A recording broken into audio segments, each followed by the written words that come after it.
Hi friends, இது உங்கள் ஸ்நேகிதி. இன்றைக்கி இந்த வீடியோவில் நம்ம பார்க்க போகிறது பெட் ஸ்ப்ரெட் விரிக்கிறதுக்கு உண்டான டிப்ஸ் தான்.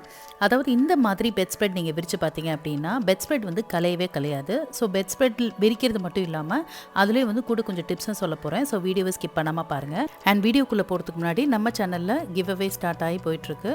அண்ட் இந்த கிவ் அவேல வந்து நிறைய நம்மளோட எக்ஸிஸ்டிங் சப்ஸ்கிரைபர்ஸ் நிறைய பேர் வந்து புதுசாக அவங்களோட ஃப்ரெண்ட்ஸை இன்வைட் பண்ணி நிறைய பேர் சப்ஸ்கிரைப் பண்ண வச்சுருக்காங்க. அண்ட் நான் போன வீடியோவில் சொன்ன மாதிரி புதுசாக வர சப்ஸ்கிரைபர்ஸ் வந்து என்னோட சேனலை பார்த்துட்டு வீடியோஸ்லாம் வந்து பாருங்கள். பார்த்துட்டு வீடியோஸ் யூஸ்ஃபுல்லாக இருக்குது அப்படின்னு நீங்கள் ஃபீல் பண்ணிங்கன்னா இந்த சேனலை சப்ஸ்கிரைப் பண்ணுங்கள். இப்போ வாங்க வீடியோக்குள்ளே போகலாம். விரிச்ச பெட் ஸ்ப்ரெட் பார்த்திங்கன்னா நம்ம யூஸ் பண்ண கொஞ்ச நேரத்துலேயே வந்து அது ரொம்ப களைஞ்சு போயிடும். அதே மாதிரி சின்ன பசங்க இருக்கிற வீட்லேயுமே வந்து பெட் ஸ்ப்ரெட் பார்த்திங்கன்னா ரொம்ப சீக்கிரம் களைஞ்சிரும். சின்ன பசங்க பார்த்திங்கன்னா ஆக்சுவலாக பெட் மேலே ஏறி குதிச்சு விளாண்டு இது மாதிரிலாம் பண்ணும்போது நமக்கு பெட் ஸ்ப்ரெட் ரொம்பவே களைஞ்சு போயிடும். ஸோ அந்த பெட் ஸ்ப்ரெட்டை திருப்பி விரிக்கிறது அப்படிங்கிறதே வந்து நமக்கு ஒரு பெரிய வேலையாக இருக்கும். அந்த மாதிரிலாம் இல்லாமல் நம்ம விரிச்ச பெட் ஸ்ப்ரெட் வந்து கலையாமல் அப்படியே நம்ம விரிச்ச மாதிரி இருக்கிற மாதிரி நம்மளே வந்து அந்த பெட் ஸ்ப்ரெட்டை இருக்காத வரைக்கும் அது கலையாமல் இருக்கிற மாதிரி நல்லா சூப்பராக பெட் ஸ்ப்ரெட் விரிக்கலாம். அதுக்கு நம்ம சின்ன சின்ன டிப்ஸ் அண்ட் ட்ரிக்ஸ் மட்டும் தெரிஞ்சுக்கிட்டாலே போதும், நம்ம அழகாக நம்ம பெட் ஸ்ப்ரெட்டை விரிச்சிக்கலாம். ஸோ இப்போ வாங்க அந்த டிப்ஸ் அண்ட் ட்ரிக்ஸ் என்னன்றதை பார்த்துடலாம். ஃபஸ்ட்டு நம்ம பெட் ஸ்ப்ரெட் வாங்கும்போது என்னெல்லாம் பண்ணணும் அப்படிங்கிறத சொல்லிடுறேன். அதாவது நம்ம பெட் ஸ்ப்ரெட் வாங்கும்போது பார்த்திங்கன்னா அந்த மெட்டீரியல் வந்து முடிஞ்ச வரைக்கும் காட்டனாக இருக்கிற மாதிரி பார்த்துக்கோங்க. ஏன்னா காட்டனாக வந்து உங்களுக்கு நல்லா அப்படியே பெட்டோடய ஒட்டி நல்லா பிடிச்சிக்கும். அதே சிந்தட்டிக் யூஸ் பண்ணும்போது வந்து அது ரொம்ப வழுவழுன்னு இருக்கனால ஈஸியாக வந்து அது மூவ் ஆகிடும். நம்ம என்ன தான் உள்ளே நம்ம இன்சர்ட் பண்ணி நம்ம மடித்து விரித்தாலும் அது வந்து கரெக்டாக அந்தளவுக்கு நிற்காது. காட்டனை கம்பேர் பண்ணும்போது சிந்தட்டிக் வந்து அந்தளவுக்கு ஸ்டிஃபாக நிற்காது. ஸோ காட்டன் பெட்ஷீட்டை வாங்கிக்கிட்டிங்க அப்படின்னா அது வந்து கொஞ்சம் கரெக்டாக இருக்கும். அண்ட் நெக்ஸ்ட்டு வந்து பார்த்திங்கன்னா பெட் ஸ்ப்ரெட்டோட சைஸு. இப்போ நம்ம என்ன பண்ணுறோன்னா நம்ம பெட்டோட சைஸை கரெக்டாக தெரிஞ்சு வச்சுக்கிட்டு நம்ம பெட் ஸ்ப்ரெட்டோட சைஸ் வந்து அதுக்கு தகுந்த மாதிரி வாங்கணும். முடிஞ்ச வரைக்கும் உங்கள் பெட் ஸ்ப்ரெட் சைஸ் வந்து கொஞ்சம் ஒரு சைஸ் பெருசாக இருக்கிற மாதிரி வாங்கிக்கிட்டீங்க அப்படின்னா இன்னும் கொஞ்சம் கம்ஃபர்டபுளாக விரிச்சிக்கலாம். இப்போ பாருங்கள், நான் இந்த பெட் ஸ்ப்ரெட் எப்படி விரிக்கிறது அப்படிங்கிறத காட்டுறேன். இன்றைக்கி நான் எடுத்துருக்கிறது வந்து பார்த்திங்கன்னா காட்டன் பெட்ஷீட் தான். அது மட்டும் இல்லாமல் சைஸ் வந்து கரெக்டாக தெரியும் அப்படிங்கிறதுக்காக ஒரு பார்டர் உள்ள பெட் ஸ்ப்ரெட் எடுத்திருக்கேன். ஃபஸ்ட்டு நம்ம அந்த பெட் ஸ்ப்ரெட்டை விரிக்க ஆரம்பிக்கும் போது அந்த பெட் ஸ்ப்ரெட்டோட பார்டர், இப்போ இந்த பெட்டில் பார்த்திங்கன்னா நல்ல ஒரு பார்டர் இருக்குது. ஸோ இந்த பார்டரை வந்து 4 பக்கமும் கரெக்டாக ஃபிட் ஆகிற மாதிரி அட்ஜஸ்ட் பண்ணி ஸ்ப்ரெட் பண்ணிக்கணும். அந்த பார்டரோட அந்த பெட்டு வந்து கரெக்டாக ஃபிட் ஆச்சு அப்படின்னா நம்ம வாங்கியிருக்கிற அந்த பெட் ஸ்ப்ரெட் வந்து கரெக்டான சைஸ் அப்படின்னு அர்த்தம். இப்போ பாருங்கள், நான் இந்த பார்டரை கரெக்டாக 4 பக்கம் கரெக்டாக வர மாதிரி விரிச்சிருக்கேன். அது விரிச்சதுக்கு இல்லாமல் நான் எனக்கு வந்து 4 சைடும் எக்ஸ்ட்ராவாக எவ்வளோ பெட் ஸ்ப்ரெட் வந்து கீழே இருக்குது அப்படிங்கிறதையும் பாருங்கள். ஸோ அப்போ தான் வந்து நம்ம பெட் ஸ்ப்ரெட் நல்லா உள்ளே விட்டு நம்ம இன்சர்ட் பண்ணும்போது அந்த பெட் ஸ்ப்ரெட் டைட்டாக பிடிச்சிக்கும். அப்போ வந்து அது ஈஸியாக வெளியே வராது. அடுத்து இதை எப்படி நல்லா டைட்டாக இன்சர்ட் பண்ணுறது அப்படிங்கிறத பார்க்கலாம். இப்போ நம்ம வந்து பெட் ஸ்ப்ரெட் இன்சர்ட் பண்ணும்போது எப்பயுமே வந்து நமக்கு மேல் பக்கமும் கீழ் பக்கமும் ஃபஸ்ட்டு இன்சர்ட் பண்ணணும். சைட்ஸில் வந்து ஃபஸ்ட்டு இன்சர்ட் பண்ணோம் அப்படின்னா இந்த மேலேயும் கீழே இன்சர்ட் பண்ணுறது வந்து கொஞ்சம் கஷ்டமாக இருக்கும். அதனால் ஃபஸ்ட்டு வந்து இந்த மேலே கீழேயும் வந்து நம்ம ஃபஸ்ட்டு இன்சர்ட் பண்ணிடணும். இப்போ இந்த நல்ல பெட்டை நல்லா தூக்கிட்டு இந்த எக்ஸ்ட்ரா கிளாத்தை வந்து ஃபுல்லாக நல்லா உள்ளே இன்சர்ட் பண்ணி விரிக்கிற மாதிரி டைட்டாக பிடிச்சி இழுத்து உள்ளே இன்சர்ட் பண்ணிக்கணும். நான் உங்களுக்கு நல்லா க்ளோஸ்அப்பில் காட்டுறேன். இப்போ பாருங்கள், இங்கே பாருங்கள் எந்த அளவுக்கு பெட் ஸ்ப்ரெட் இன்சர்ட் பண்ணியிருக்கேன் அப்படின்னு சொல்லிட்டு. இந்த அளவுக்கு நம்ம பெட் ஸ்ப்ரெட் இன்சர்ட் பண்ணுற அளவுக்கு சஃபிஷியண்ட்டாக இருக்கிற மாதிரி பார்த்துக்கோங்க. ஸோ இதை வந்து அப்படியே கீழே வச்சுட்டு அந்த பக்கமும் அதே மாதிரி டைட்டாக பிடிச்சி இழுத்து விரிக்கணும். இப்போது இந்த லைன் பார்த்திங்கன்னா அட்ஜஸ்ட் பண்ணி நம்ம அந்த பக்கம் விரிக்கணும். இப்போ இந்த பார்டர் பார்த்திங்கன்னா ஆக்சுவலாக தெரியும்.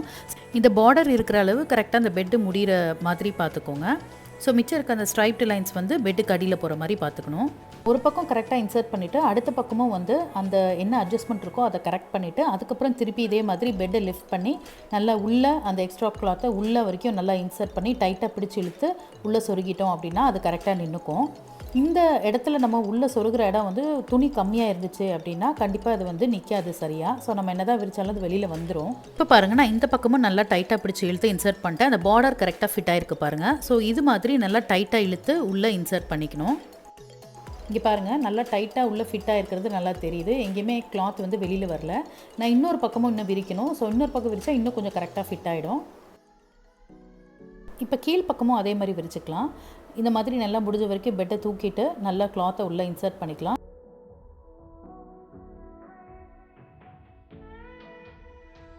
இங்கே பாருங்கள், ஒரு பக்கம் நான் இன்சர்ட் பண்ணிட்டேன். இன்னொரு பக்கம் இன்சர்ட் பண்ணுறதுக்கு அந்த நடு போர்ஷன் எப்படி அட்ஜஸ்ட் பண்ணுறேன்றதை பாருங்கள். நல்லா டைட்டாக வச்சுட்டு அதுக்கப்புறம் நம்ம பெட்டை கீழே விடணும். ஸோ இந்த இடத்துல லூஸ் விழுந்துச்சுன்னா பெட்ஷீட் கரெக்டாக நிற்காது. ஸோ இப்போ இது நல்லா டைட்டாக ஃபிட் ஆகிடுச்சு. அதே மாதிரி இந்த பார்டரும் பாருங்கள் கரெக்டாக ஃபிட் ஆகி வந்து நிற்கிது. ஸோ இந்த பார்டர் வந்து நமக்கு வந்து ஒரு டிப் மாதிரி வச்சுக்கலாம். ஸோ இந்த பார்டர் 4 பக்கமும் அந்த பெட்டில் கரெக்டாக ஃபிட் ஆச்சு அப்படின்னா இந்த பெட் ஸ்ப்ரெட் வந்து கரெக்டான சைஸ் அப்படின்னு கூட சொல்லலாம். ஃபுல்லாக விரிச்சிட்டு காட்டுறேன், அப்போ வந்து உங்களுக்கு இன்னும் கொஞ்சம் கிளியராக தெரியும். இப்போ வந்து மேலேயும் கிளை விரிச்சாச்சு, சைட்ஸ் எப்படி விரிக்கிறது அப்படிங்கிறத பார்க்கலாம். இப்போ பாருங்கள், நான் மேலே விரிச்சிருக்கும் போது உள்ளே வந்து எவ்வளோ தூரம் இன்சர்ட் ஆயிருக்கு அப்படிங்கிறத பாருங்கள். ஸோ சைடில் விரிக்கிறதுக்கு முன்னாடி அந்த மேலே உள்ள கிளாத்தை ஒரு தடவை பிடிச்சி இழுத்துட்டு அதுக்கப்புறம் வந்து நம்ம பெட்டை தூக்கிட்டு லேஸாக இதை இன்சர்ட் பண்ணால் போதும். இங்கே பாருங்கள், இந்த இடத்துல எவ்வளோ கிளாத் நமக்கு வந்து வெளியில் இருக்குது அப்படிங்கிறத பாருங்கள். ஸோ இந்த கிளாத்தை அப்படியே உள்ளே இன்சர்ட் பண்ண போகிறோம். இது ஈஸியாக வந்து எப்படி பண்ணுறது அப்படிங்கிறத பார்க்கலாம். இதை இன்சர்ட் பண்ணுறதுக்கு முன்னாடி இன்னொரு தடவை கூட நம்ம ஆல்ரெடி உள்ளே இன்சர்ட் பண்ண அந்த டாப் போர்ஷனை இன்னொரு தடவை நல்லா இழுத்து விட்டுக்கலாம். இழுத்து விட்டுட்டு நல்லா இந்த பெட்டை கார்னரை தூக்கிட்டு பெட் ஸ்ப்ரெட்டோட கார்னர் போர்ஷனை பிடிச்சி இழுத்து உள்ளே செட் பண்ணணும். கார்னரை இழுக்கும் போதே வந்து நம்ம எவ்வளோக்கு எவ்வளோ அந்த சைட் போர்ஷனை உள்ளே இழுக்க முடியுமோ அது ஸ்ட்ரெயிட் லைனில் இழுக்கிற மாதிரி பார்த்துக்கோங்க. இங்கே பாருங்கள், நான் அந்த கார்னரை உள்ளே தள்ளிட்டு இந்த சைட் போர்ஷனோட அந்த மிச்சம் இருக்கிற இதை வந்து நான் இங்கேருந்தே இழுக்கிறேன். ஸோ அப்போ அது வந்து நல்லா செட் ஆகிடும். இழுத்துட்டு அப்படியே பெட்டை மெதுவாக இறக்கிட்டோம் அப்படின்னா இதுவும் நல்லா இந்த இடத்துல ஃபிட் ஆகிடும். இப்போ இதே மாதிரி இதோட ஆப்போசிட் சைட், அதாவது கீழ்ப்பக்கம் இதே மாதிரி பெட்டை நல்லா தூக்கிட்டு மிச்சம் இருக்கிற கிளாத்தை இந்த பக்கம் கூடி இழுத்தோம் அப்படின்னா நல்லா உள்ள அந்த கிளாத் வந்து உள்ளே போயிடும். இங்கே பாருங்கள், நான் நல்லா பெட்டை தூக்கிட்டு இந்த பக்கம் நல்லா இந்த கார்னரை பிடிச்சி உள்ளே தள்ளிட்டு அதே மாதிரி அந்த லைனை வந்து ஸ்ட்ரைட் பண்ணுறதுக்காக நான் இழுத்து எவ்வளோ தூரம் உள்ளே தள்ளியிருக்கேன் அப்படின்றத பாருங்கள். இழுத்து உள்ளே தள்ளிட்டு இப்போ அதை அட்ஜஸ்ட் பண்ணிவிட்டு கீழே அந்த பெட் அப்படியே வச்சிட்டோம் அப்படின்னா அது செட் ஆகிடும். இங்கே பாருங்கள், இது எவ்வளோ டைட்டாக ஃபிட் ஆகிருக்கு அப்படின்றத பாருங்கள். அது மாதிரி இந்த சைட் ஃபுல்லாக வந்து நம்ம வந்து கை வச்சு ஒவ்வொரு இடமா உள்ளே தள்ளணும் அப்படிங்கிற அவசியம் கிடையாது. 2 கார்னர் மூலமாகவே நம்ம அழகாக அதை உள்ளே புல் பண்ணிட்டோம், அப்படியே நல்லா பிடிச்சி இழுத்து உள்ளே டைட்டாக வச்சிட்டோம் அப்படின்னாலே அது நின்றுக்கும். 2 கார்னர்லேயும் செட் பண்ணிவிட்டு தேவைப்பட்டால் இடையில கொஞ்சம் லூஸ் இருந்தது அப்படின்னா அதை மட்டும் நீங்கள் அட்ஜஸ்ட் பண்ணிட்டீங்க அப்படின்னா போதும். இங்கே பாருங்கள், இது எவ்வளோ அழகாக செட் ஆகி கரெக்டாக டைட்டாக நிற்கிது அப்படின்றத பாருங்கள். ஸோ இதே மாதிரி நம்மளோட ஆப்போசிட் சைட்லேயும் வந்து நம்ம இதை செட் பண்ணிக்கணும். இன்கேஸ் உங்கள் கட்டில் வந்து செவுத்தோரமாக இருந்தால் கூட கட்டிலை நகர்த்திட்டு அதை நல்லா செட் பண்ணிக்கிட்டீங்க அப்படின்னா அது நல்லா டைட்டாக நிற்கும். இங்கே பாருங்கள், நான் பெட் ஸ்ப்ரெட் விரிச்சதுக்கப்புறம் பாருங்கள் எந்த அளவுக்கு டைட்டாக இருக்குன்னு. என்னால் அந்த கிளாத்தை பிடிச்சி இழுக்கவே முடியல, அந்த அளவுக்கு டைட்டாக இருக்குது. ஸோ இது மாதிரி விரிக்கிறது வந்து உங்களுக்கு நல்லா ஃபிட்டாகி உள்ளே நின்றுச்சு அப்படின்னா அது வெளியே வரவே வராது. நம்ம நாட் போட்டு கூட விரிக்கணுன்ற அவசியம் கிடையாது. ஸோ இந்த பார்டருமே பாருங்கள் கரெக்டாக ஃபிட்டாகி நிற்கிது. ஸோ இந்த 4 பக்கமும் இந்த பார்டர் கரெக்டாக வந்தது அப்படின்னா இந்த பெட் ஸ்ப்ரெட் வந்து உங்கள் பெட்டுக்கு கரெக்டான சைஸ் அப்படிங்கிறத நீங்கள் தெரிஞ்சுக்கலாம். பொதுவாக நம்ம அந்த பெட் ஸ்ப்ரெட் விரிக்கும் போது பண்ணுற தப்பு என்ன அப்படின்னு பார்த்தீங்கன்னா, இந்த மேல் பகுதி கீழ்ப்பகுதியிலே வந்து கட்டிலோட கால் கட்டை இருக்கிறனால சரியாக அதை வந்து இன்சர்ட் பண்ணாமல் விட்டுருவோம். ஸோ ஃபஸ்ட்டு வந்து நீங்கள் அதை கரெக்டாக 2 இன்சர்ட் பண்ணிவிட்டு அதுக்கப்புறம் இந்த சைட்ஸ் 2 இன்சர்ட் பண்ணி பாருங்கள். இந்த டிப்ஸை ஃபாலோ பண்ணி நீங்கள் பெட் ஸ்ப்ரெட் விரித்து பாருங்கள். ஹோட்டலில் விரிக்கிறத விட ரொம்பவே நீட்டாக இந்த பெட் ஸ்ப்ரெட் நின்றுக்கும். நம்ம வந்து மடித்து விரிக்கணும், நாட் போடணுன்ற அவசியமே கிடையாது.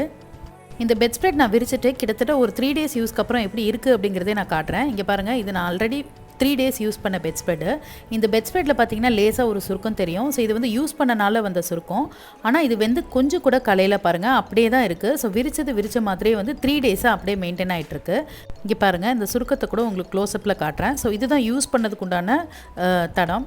ஸோ இப்போ நம்ம யூஸ் பண்ணக்கப்புறம் கூட அந்த பெட் ஸ்ப்ரெட் வந்து அதே மாதிரி அப்படியே இருக்குது.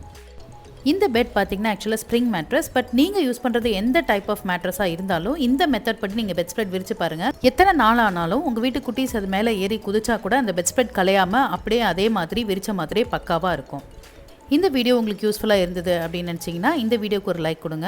அண்ட் ஃப்ரெண்ட்ஸ், நம்ம கிவ் அவே கண்டெஸ்ட்டோட ரிசல்ட்டை வந்து நான் கூடி சீக்கிரம் சொல்ல போகிறேன். ஸோ வின்னர் யார் அப்படிங்கிறத நம்ம தெரிஞ்சுக்க போகிறோம். ஸோ அது வரையும் சப்போர்ட் பண்ணுற சப்ஸ்கிரைபர்ஸ் வந்து என்னை ஜென்யூனாக சப்போர்ட் பண்ணால் மட்டும்தான் என்னால் இந்த கிவ் அவே வந்து சக்ஸஸ்ஃபுல்லாக பண்ண முடியும்.